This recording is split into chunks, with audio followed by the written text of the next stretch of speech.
Hey guys, it's Jack here. So today we're going to go over a bit of a question that I get asked a lot of the time, and I've noticed that a lot of people who want to sell on Amazon here in Australia weren't born in Australia. The question I get asked is, Jack, can we still sell on Amazon Australia if we weren't born in Australia, or if we're visiting Australia, say on a working visa or a student visa? And the answer is yes, you can. I'm going to show here from Amazon themselves, their website, the list of accepted countries, and it'll be scrolling down here. You can see the list of accepted countries here for what, from where you can sell in Australia. It's quite a big list. So the one thing to note here is you may need to provide a little bit more information. Say if you were born in Australia, if you're a permanent resident in Australia, more than likely you're going to need the information of where you were born, as well as the information where you are if you're currently residing in Australia. So the other things you'll need are a valid phone number and an internationally chargeable credit card. This could be a Visa, MasterCard, or American Express. Now, even if you do have all of this, you may run into some trouble when first starting your account.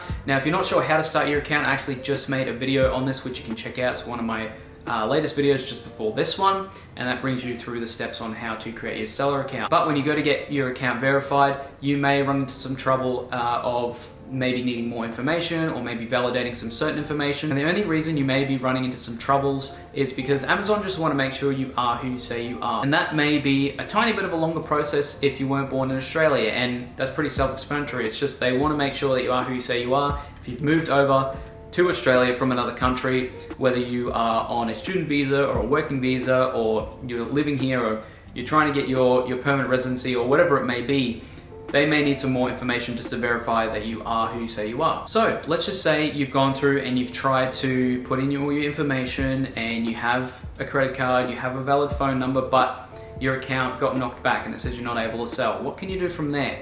I've seen a lot of people get into trouble with this, and they're not sure on what steps to take. You can either give them a phone call or you can email them. A lot of the time emailing is a lot easier in my opinion. So I would personally send them an email and just ask, what information do I need? What can I do to sell on Amazon in Australia? And if you are acting like you actually want to work with them instead of trying to fight them and say, why isn't my account this? Why isn't my account that? If you're saying, okay, what do I need? I'll give you any information you need. Because basically once your account's verified, that's it. It's like, there's not too much you can do. Well, I guess there is a lot you can do to get your account banned on Amazon, I guess, if you put it into perspective. But once it's verified, unless you're doing something wrong on the platform, that's it. It's just verified. So in terms of identity verification, they're going to ask for either a license or a passport. Usually the surefire way of getting verified is to use a passport. So if you have that, that's probably your best bet. If you do have a license, it might be a bit difficult if you've got an Australian license. Even if you have a license from your own country,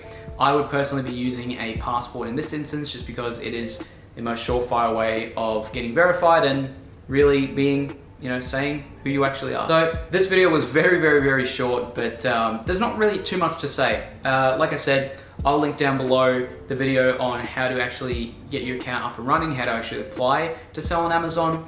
But apart from that, the rest of it is, okay, putting in as much information, being as clear as you can. That's the best advice I can give you for that, especially if you're someone who's born outside of Australia. But apart from that, that's pretty much it. If you do get knocked back from your account, email them back and just ask what you need, whether it could be bank statements, whether it could be, again, like a passport, another piece of identification, whether it could be the kind of card you're using to pay, because the reason you need an international credit card is because you need to pay to use the selling services. So that's pretty much all there is to it. Now, if you do have any questions specifically about this video, let me know down below. If you did like this video, give it a like and a thumbs up. Maybe even subscribe to the channel, it will help out a lot. But apart from that, guys, hope you guys enjoyed this video. If you do want to see more like it, let me know. But I hope you guys are staying safe. I'll see you guys in the next one.